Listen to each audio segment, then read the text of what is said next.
Subscribe now and press the bell icon. Never miss an update. Iran ने पाकिस्तान के ऊपर surgical strike कर दी है और देखें जनाब, ये देखें ईरान तीसरा मुल्क बन गया जिसने पाकिस्तान पे सर्जिकल स्ट्राइक की। मैं ये जानना चाहता हूं, कहीं कोई बात नहीं है, कुछ भी नहीं है, ये आउट ऑफ द ब्लू कहां से बातें बन जाती हैं मीडिया के ऊपर और खास करके भारत के मीडिया के ऊपर। मान साहब, आप इसमें जरा रोशनी डालें ना सर। मैं जी बिल्कुल रोशनी डालूंगा, और आपने सवाल पूछा तो मेरा फर्ज बनता है जवाब देना। आप देखिए, पहला मुल्क बना भारत, सर्जिकल स्ट्राइक जिसने आपके मुल्क के अंदर घुस के मारा। दूसरा मुल्क बना अफगानिस्तान, और तीसरा मुल्क बना ईरान। तो ईरान के रेवोल्यूशनरी गार्ड्स ने आपके देश में आके सर्जिकल स्ट्राइक की, और मैं समझ सकता हूं आपकी तकलीफ, आपकी पीड़ा, आपका दर्द। मैं महसूस कर सकता हूँ आप क्या महसूस कर रहे हैं इस वक्त। कोई भी आता है मंदिर की घंटी की तरह बजा के चला जाता है, टन और आप लोग कहते हैं कि साहब हमारी तो घंटी बजी नहीं। और पहले कहा, आपने खुद कहा कि वो चिड़िया कौवे तोते मर गए और सब तरीके की बातें, वो निकल जाएगी, बात धीरे धीरे बाहर आ जाएगी। सच्चाई कितने दिन छुपाओगे? पहले भी आपने 40-41 दिन के बाद मीडिया को जाने दिया बालाकोट में, आप ये हो जाएगा, धीरे धीरे निकल आएगी सारी कहानी बाहर। कोई बात नहीं, आप चिंता क्यों कर रहे हो? आपके नहीं हुआ ना, कोई नहीं हुआ ना, आप चिंता मत करो, कोई बात नहीं, छोड़ दो। आप तवज्जो ही मत दो इस बात पे, जाने दो, छोड़ दो। मान साहब, आप डिस्कस कर रहे हो, इसका मतलब ये है कि कुछ तो हुआ है। आप रात के अंधेरे में आते हैं, और दूसरा अभी ईरान को भी साथ डाल लिया। मेरा ख्याल है कि सारा कुछ आप अपने डोमेस्टिक प्रोपेगेंडा करने के लिए और अवाम को खुश करने के लिए करते रहते हैं। ऐसी बात है मान साहब? थोड़ा सा ना लॉजिक और रीजनिंग के साथ बात कीजिए चीमा साहब। आपका कहते हैं ना कि हमारा हमसाया मुल्क है और हमारा बिरादर मुस्लिम मुमालिक है, इस्लामी मुल्क है। तो ये सब बातें जब आप कहते हैं तो मेरे को दिखा दो, ईरान ने कब कहा कि साहब इंडिया प्रोपेगेंडा कर रहा है और हमने कोई सर्जिकल स्ट्राइक नहीं करी पाकिस्तान के अंदर। ईरान का बयान आया है, वो दिखा दो। अब नहीं आया तो उसका मतलब कहीं ना कुछ तो गड़बड़ है। और वही बात मेरी पहले वाली, आप कह रहे हैं कि साहब आप बालाकोट में रात को क्यों आए? अरे भैया, हमारे पास सर्वेलेंस इक्विपमेंट है, हमारे पास जहाज हमारे ऐसे कि रात को उड़ सकते हैं। अब आपके वाले तो नहीं है ना साहब कि दिन दिन में उड़ेंगे, साले रात को उड़ेंगे ही नहीं। घुस के मारा ठोका। अब आप बोल रहे हैं कि रात को आए, अब आप तस्लीम कर रहे हैं, आप मान रहे हैं कि हम लोग आए। अब आप दूसरी बार मान रहे हैं। पिछली बार भी आप मान गए थे, फिर आप तुरंत मना कर गए थे। अब तो आप कह रहे हैं कि तुम रात को क्यों आते हो? अरे क्या खौफ है? आपके पास रेडार नहीं है क्या? पता नहीं लगा?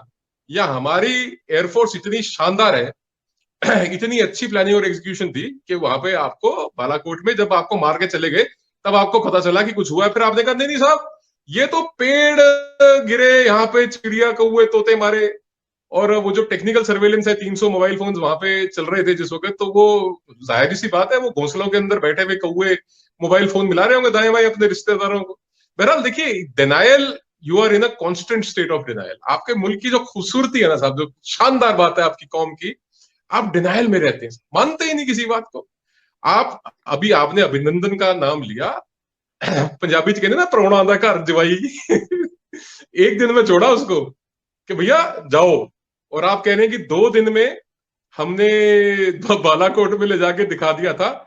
तो मेरे ख्याल 40 दिन, अगर मेरा, बिकॉज मेरा गणित कोई बहुत अच्छा नहीं है, मेरा मैथ्स इतना अच्छा नहीं है, 960 घंटे होते हैं। तो मेरा ख्याल है कि जी जाहिर सी बात है 480 घंटे का दिन है आपका। तो आपने 2 दिनों में जाके दिखा दिया। वो तो डेफिनेशन तो आप कोई भी चेंज कर सकते हैं। उसमें तो आप लोग ग्रेट है साहब। इसमें तो मैं आपको सल्यूट करता हूं कि आप लोग इतने ग्रेट है, आप डेफिनेशन किसी भी चीज की बदल सकते हैं। बहरहाल सच्चाई है कि आपने बहुत लंबे वक्त के बाद खूब वहां पे सफाई सुफाई करके और वो जुगाड़ सा खड़ा करके दोबारा उसके बाद आपने लाके दिखाया कि देखो चिड़िया कौवे और तोते मारे इन्होंने यहाँ पे हमारे, और पेड़ गिराए हैं। और पेड़ गिराने के लिए भी तो आपके सिर के ऊपर तो आए होंगे साहब एक बार। और बहरहाल जिनके लोग मरे हैं उनको तो पता ही है, आप मेरे से तो छुपा सकते हैं। और जिनके आंखों के तारे उस दिन 72 के पास चले गए, वो तो उनको भी पता होगा, आपको भी पता होगा साहब। मैं इसमें क्या कहूँ? या मैं सवाल के साथ जवाब भी दे रहा होता हूँ, सो दोनों रिबटल को भी समझें। एक तो तुहानू समझाना पैंदा है कि सवाल है, रिबटल आप देके फिर सवाल मसला कोई नहीं। फिर गल आ जाती है ना, फिर मैं आखना नहीं बुरा ना लगे, और फिर सरदारा नू सारी गल समझ भी नहीं होती, दसना पैंदा कि भाईजान ये सवाल है, जवाब भी नाल दिता तुहानू। अच्छा, हुण मैनू ये दसो, आपकी एयरफोर्स ने तो प्रोपेगेंडा कर ली। ओ जट मेरी गल सुन, ओ चिमे चिमे, ओ जट्टा मेरी गल सुन, तू पिछों की है तू पिछोगी है, तू है तू भी पुराना सरदार ही है।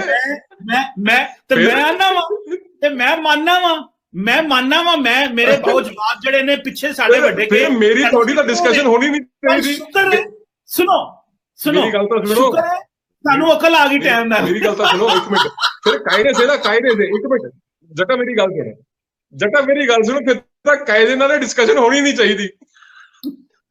ਉਹ ਜੱਟ ਨੇ ਦੂਜੇ ਜੱਟ ਨੂੰ ਕੀ ਪੁੱਛਣਾ ਤੇ ਜੁੱਤੇ ਜੱਟ ਨੇ ਪਹਿਲੇ ਨੂੰ ਕੀ ਸਮਝਾਉਣਾ। ਮਾਨ ਸਾਹਿਬ ਕਹਾਣੀ ਕੋਈ नहीं है, ਇਹਦਾ डिस्कशन ही नहीं होनी चाहिए। ईरान का मैं सिर्फ बता दूं, ईरान वो वाहिद मुल्क है जो हमेशा कश्मीर के ऊपर बात करता है। ईरान वो वाहिद मुल्क है जो हमेशा इंडियन ऑक्युपाइड कश्मीर के ऊपर बात करता है। शायद आपको इसका याद नहीं है या पता नहीं है, तो आप उनकी स्टेटमेंट चेक कर लें, सो इतने खुश ना हो। But any how, moving forward from this, आपने कुछ कहना? मूविंग फॉरवर्ड, मैं एक सेकंड का रिकॉर्डर ले लो, आपने और ईरान ने मिलकर क्या उखाड़ लिया?